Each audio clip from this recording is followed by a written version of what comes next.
this drawing, I decided to do something a little bit different to what I usually do. I decided to redraw a character by Junji Ito from his book Uzumaki. I decided to draw the character who develops a spiral on her forehead. I think this character and this frame in particular is pretty iconic to the book, so I thought it would be fun to do my own interpretation on the panel.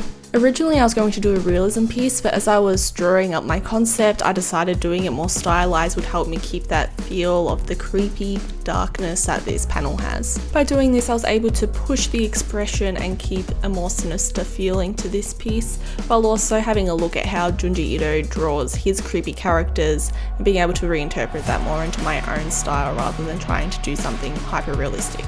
I will come back to this idea though of drawing one of these characters in a more realistic setting. I think it would be really good to try and push myself to do that. Never really done body horror or anything in my artwork before, so I think it would be interesting to see how far I could take it. For my line work, I did leave the lines quite thin for this one. I wanted the rendering to be the star of the show. When I started shading this piece, I started with her eye area. I wanted this area to be really dark and intense, like the light was coming from above her and from her left. I'm switching between using my pencil, my blending stuff and my eraser to help sculpt the area and get the correct tones that I'm after. After getting the base of that eye area done, I started to block in the other shadows on her face and her neck. So for the rest of her face, I am slowly building up the tones. I'm starting lighter and then gradually working it up to the darker tones that I'm looking for. Even though this is a more stylized piece, I am still using the same techniques that I would use if I was doing a realism portrait. There is a lot of push and pull between my pencil and my eraser, laying down colour and removing it to help sculpt in the features of the face. While she's looking pretty bare bones now, as the piece goes on you'll see what I mean. I'll just keep working over the same areas to get the tones nice and dark where I want them, while blending out and erasing areas to keep the tones nice and smooth between each other. So this character is young, she's a teenager in the book, so I wanted to make sure she still had that youthful appearance as well. That's why the shading is quite soft in her face. For her nose, originally I was just going to imply it, kind of like how they do in anime and manga, but then I ended up sculpting it in so it was a bit more of a fully formed nose, and I quite like that look with the style that I chose to do with this drawing. As with most of my drawings, the face is the most important part of the image, so I will spend the majority of my time working on it to make sure it looks good. Now I am adding a bit of rim lighting to help give a bit more depth to the piece.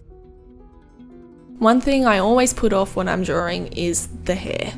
I'm not sure why, but it's something that I don't really enjoy rendering that much, so I always would just put it off towards the end of the drawing after I do the face and all the fun bits. Maybe I should do the hair first and then do the fun bits after the fact. Shading dark hair, especially if it's straight, is definitely my preference, especially since this is a lighter skin tone character. It really helps to add contrast between her skin and her hair as well.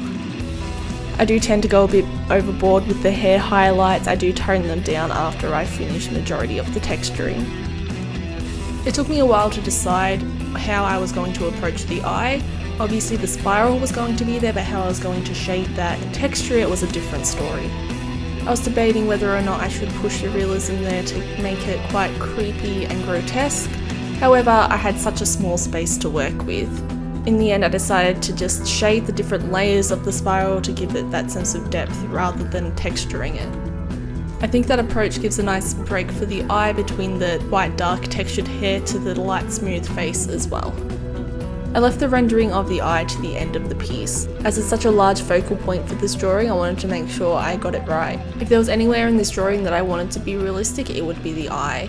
The more realistic it is, the creepier it is. To finish off the face, I am doing some light hatching over my shadows to get more of an illustrative feel back into the piece. I also felt that adding a little bit of texture back in would help grunge up this drawing a bit.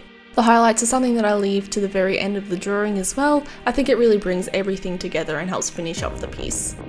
Adding this background was very much a last minute decision, but I felt like I needed to do something with it rather than just leaving the paper white. When I'm drawing, I'm always so focused on the characters that I don't even think about the background until the character's done. So this background was very much, what will look good? How can I help improve the feeling of this piece with the background without doing something too insane?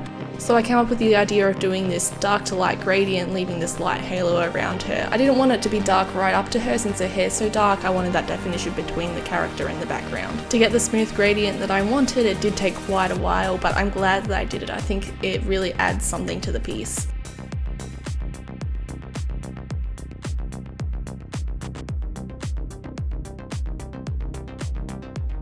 and here are the final shots. I hope you enjoyed it. If you want to see another video where I talk over my process, click the link that's on screen now. And if you enjoyed my work, you could always subscribe to see the next one too. Thank you so much for watching.